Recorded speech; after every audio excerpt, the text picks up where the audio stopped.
untuk tunaikan solat sebagai tanda cinta. Maksudnya cinta kita questionable. Boleh tanya cinta ke tidak pada Allah. Yang ketiga, perjalanan Isra wal Mi'raj didampingi dengan Jibril alaihissalam.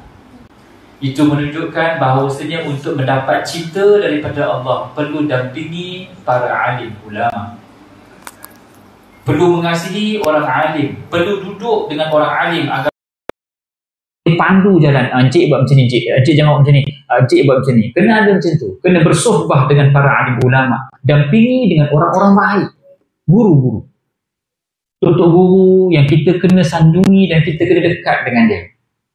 Sebab mereka memandu hati manusia. Dia ada guru dan ada guru yang mursyid. Kalau di sekolah ada cikgu yang jenis okay, buka buku semua, dah, okay, tutup buku, jumpa esok. Ada cikgu macam tu. Tapi ada cikgu buka buku semua, mana buku ni tak bawa ni, buka. Dah habis kelas, siapa tak faham? Tak faham, jumpa sekejap saya nak ajar, saya bagi sikit, betul-betul faham baru cikgu boleh balik. Ni cikgu yang mursyid, guru yang pandu. Kalau kat universiti macam tu kan, buka buku, tak faham sudah, jumpa esok. Biasanya budak-budak Malaysia, masa saya belajar kat Jordan dulu, tuan-tuan perempuan, kalau lecturer buka, siapa tak faham datang bilik, penuh orang Malaysia. Ini. Sebab memang tak faham. Tak faham. Ada yang memang jenis tak datang kelas pun, datang nak jumpa kat bilik je. Itu pun masalah juga. Minta lulus. Tolonglah lecturer, saya nak lulus. Datang pun tidak kelas. Lecturer tu kesian tengok orang Malaysia, datang jauh-jauh. Boleh lah, kau baca lah sikit, hafal sikit, aku bagi soalan, kau jawab. Soalan dah tahu dah. Tuan-tuan, perjalanan bertemu dengan Allah perlu disulami dengan berdamping dengan guru. Guru yang bukan sembarangan guru yang mursyid. Baik. Nabi SAW sampai Al-Aqsa, Nabi salat mengimamkan himpunan para Nabi. Dan kita kena faham perjalanan ataupun perhimpunan itu tak sepatutnya ataupun tak perlu adalah, bukan tak sepatutnya, tak perlu pun. Sebab perjalanan itu adalah perjalanan Nabi bertemu dengan Allah. Tapi mesti kena ada Nabi-Nabi yang lain ni. Perlu ke jumpa dengan Nabi Musa? Perlu ke jumpa dengan Nabi Adam, dengan Nabi Harun? Perlu jumpa ke? Patutnya tak perlu dah, sebab nak jumpa, nak bertemu dengan Allah Ta'ala. Tapi ada proses yang ditunjukkan oleh Allah Ta'ala pada Rasulullah SAW. Pertemuan dengan para anbiya menunjukkan satu lagi pengajaran penting berjalan untuk mencari Allah. Dalam hidup kita perlukan kawan yang baik-baik. Bukan sekadar mesti ada guru, kita mesti ada kawan yang baik-baik. Kita kena invest pada circle yang baik. Kalau kita dalam circle yang semuanya tak mengaji, adakah kita akan mengaji lagi 4 bulan? Tidak. Sebab semua orang tak mengaji.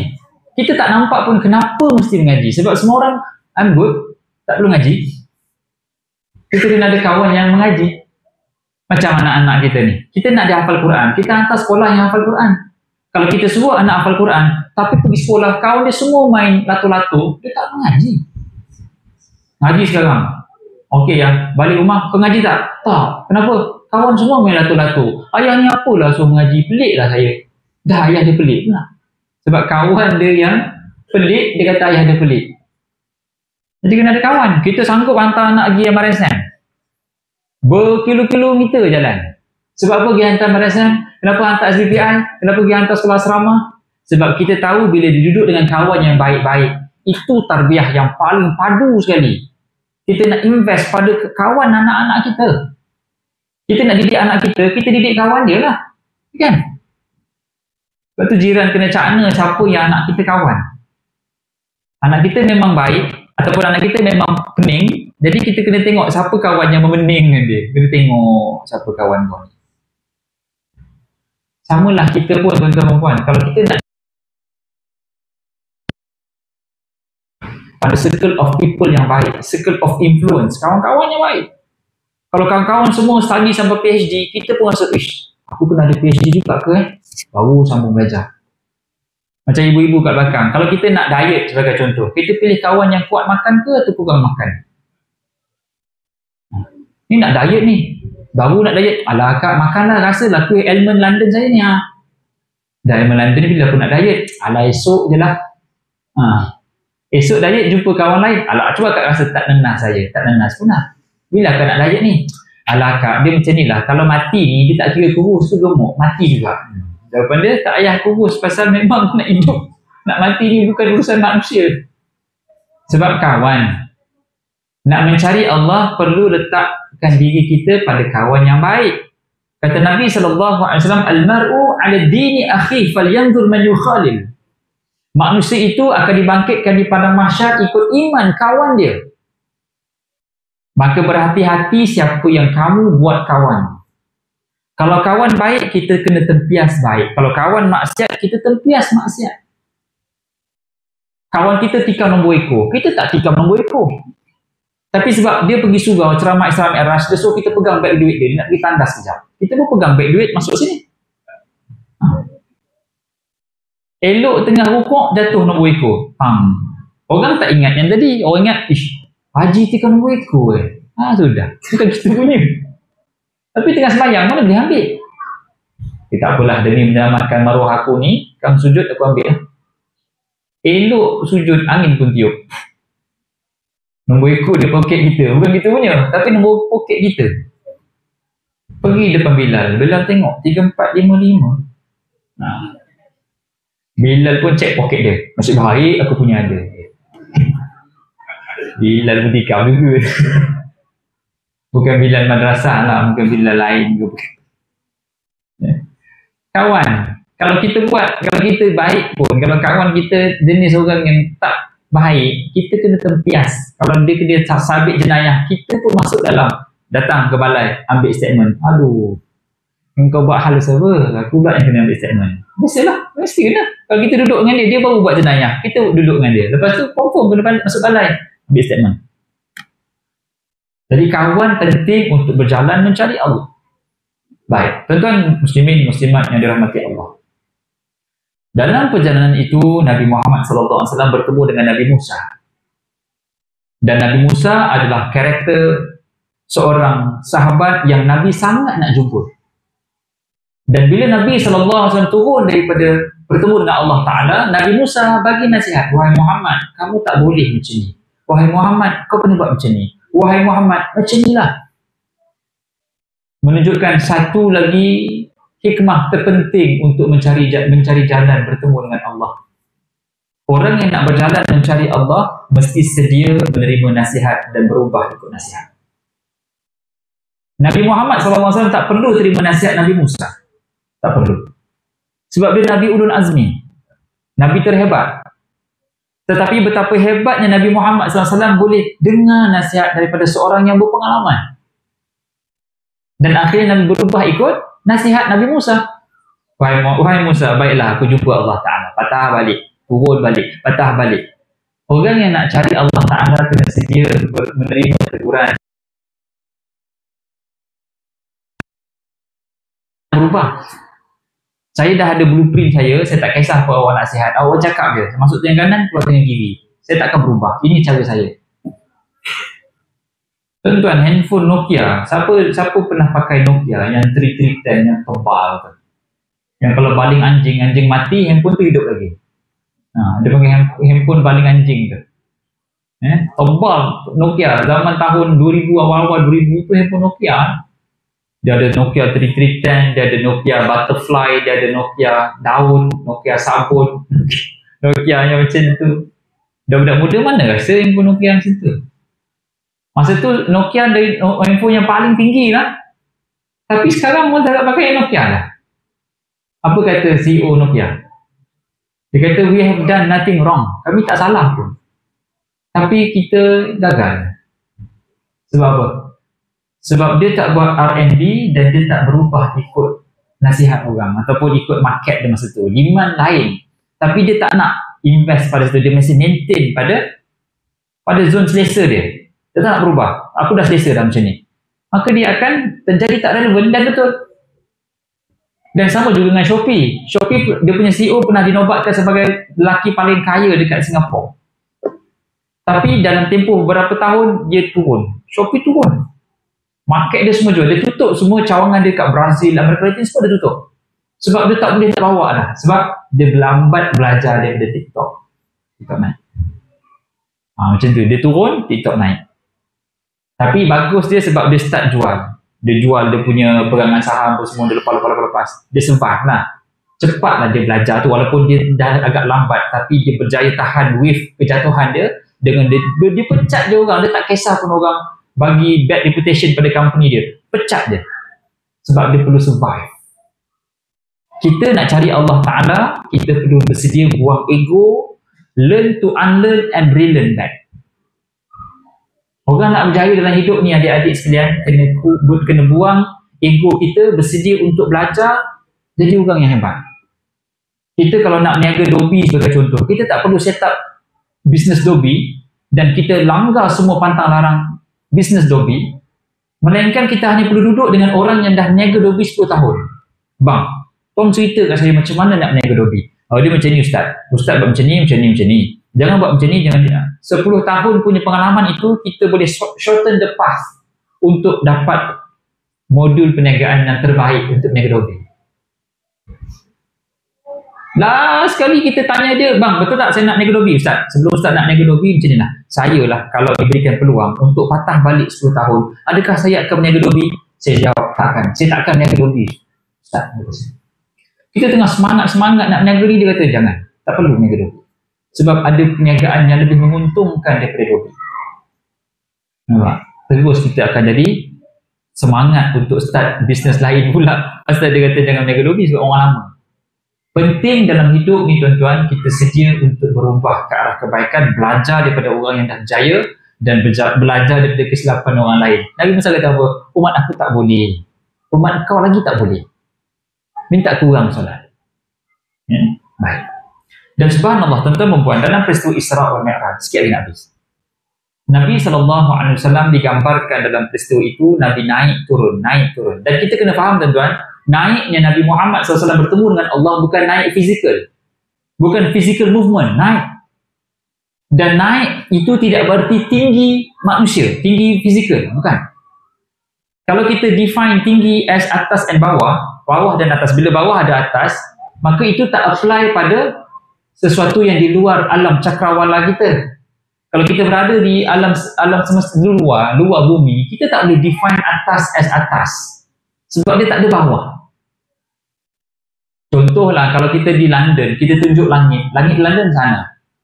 Kalau kita di New Zealand, langit dekat mana? Dekat bawah. Kalau kita kat Brazil, langit dekat mana? Belah sana.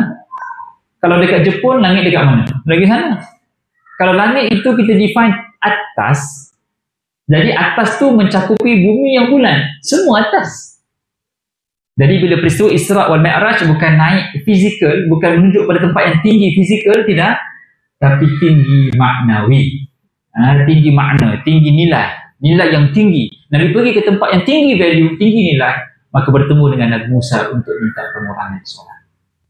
Naik turun tu pengurangan solat. Apa hikmah dia tuan-tuan? Allah Subhanahu wa ta'ala sangat sayang kepada hamba-Nya yang suka meminta. Mencari Allah, hati ni nak merasa cinta pada Allah, mesti disulami dengan munajat yang berterusan kepada Allah. Mesti berdoa dan minta sungguh-sungguh pada Allah Ta'ala.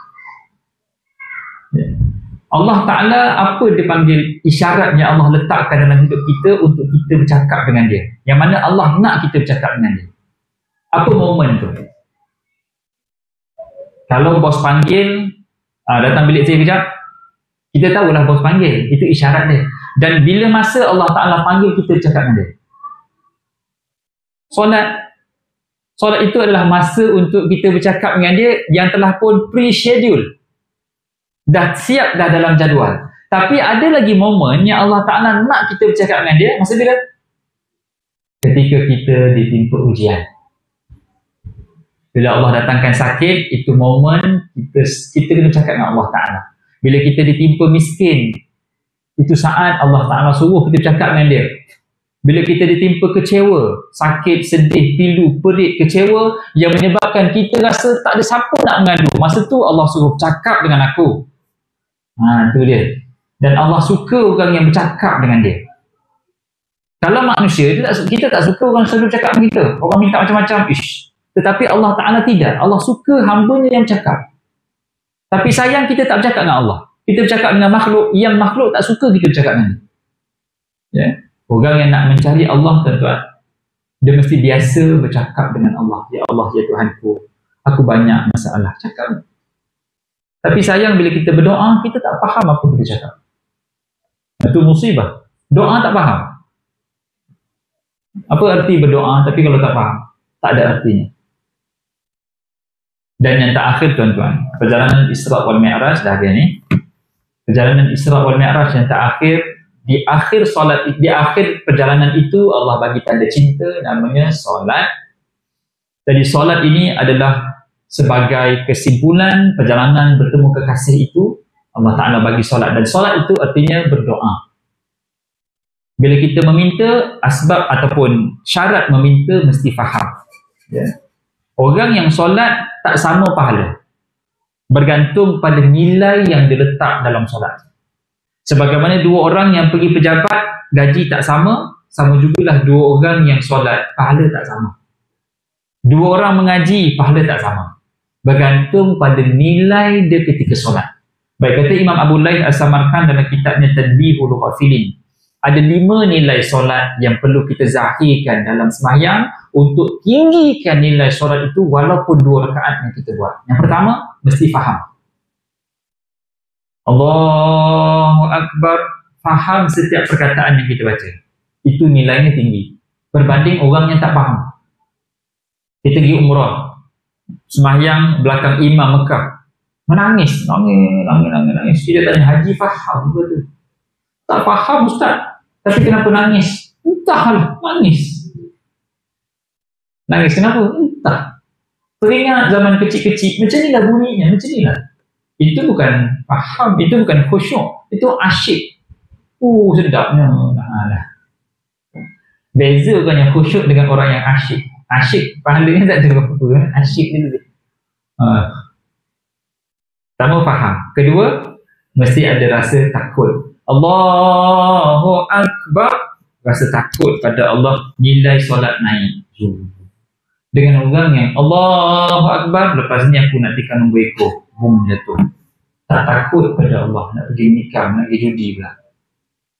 Dalam sembahyang tu, jadi aku nak pergi tekan nombor ekor. Berapa nombor? 455 ke 551? Tekan nombor ekor.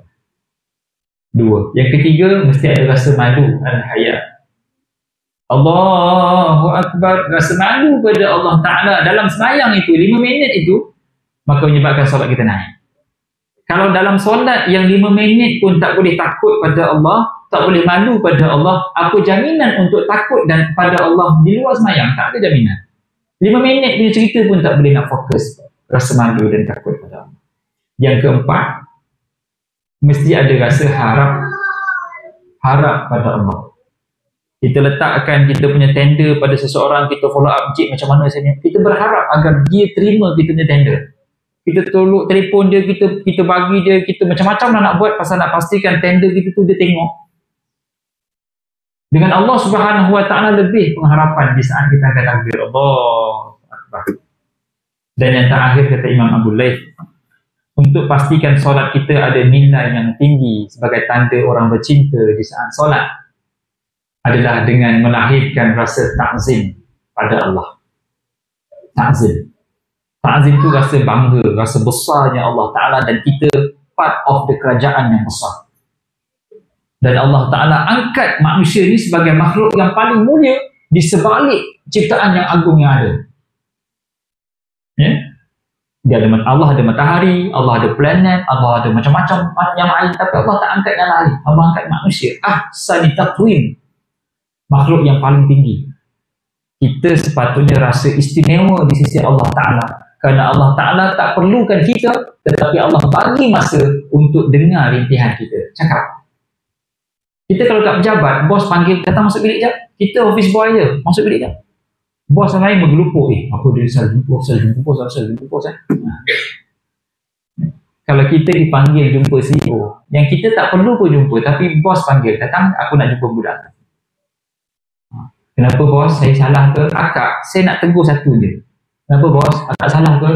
Kenapa teh tarik akak ni sedap sangat? Contoh kita lah. Akak lagi ni jangan buat teh tarik untuk orang lain. Untuk saya seorang dia. Saya bayar gaji akak 5,000 sebulan. Menung apa tu? Wish, biar betul buat teh tarik je pun. Kenapa bos? Teh tarik saya sedap sangat ke? Teh tarik ni macam mak saya buat. Saya suka teh tarik. Jangan buat untuk orang lain. Saya jealous. Maksudnya. Itu kalau jumpa bos. Bos tu CEO company je. Kita jumpa Allah bukan CEO company. The whole universe bawah Allah Ta'ala. Allah bagi. Nak apa? Cakap. Kata Nabi SAW. Sekiranya manusia berhimpun sejak zaman Nabi Adam sampai kiamat di kalangan manusia dan jin dan semuanya meminta dan Allah kabulkan semua permintaan manusia dan jin sejak zaman Nabi Adam sampai kiamat, sedikit pun tidak mengurangkan kerajaan Allah. Hanyalah sekadar menjatuhkan jarum dalam lautan. Kalau hajat kita semua diperkenankan sejak zaman Nabi Adam sampai kiamat, bukan manusia saja, manusia dan jin, Allah kabulkan. Hanya sekadar jatuhkan jarum dalam lautan. Lautan tak bertambah air, jarum pun hilang tak ke mana. Macam tak ada apa-apa. Cuma Allah Ta'ala bila jawab permintaan kita, Allah bagi apa yang kita perlukan, bukan apa yang kita mahukan. Wallahu a'lam. Mudah-mudahan apa yang disampaikan pada malam ini dapat sama-sama kita ambil iktibar dan jadikan sandaran dalam kehidupan. Mohon maaf di atas kekurangan. Terima kasih di atas jemputan dan perhatian. InsyaAllah kalau ada masa dan ruang yang masa yang panjang, insyaAllah kita jumpa pada sisi yang akan datang. Mada tasma'un. Aqul qawli hadza wa astaghfirullahaladzim li wa lakum. Wassalamualaikum warahmatullahi wabarakatuh. Terima kasih.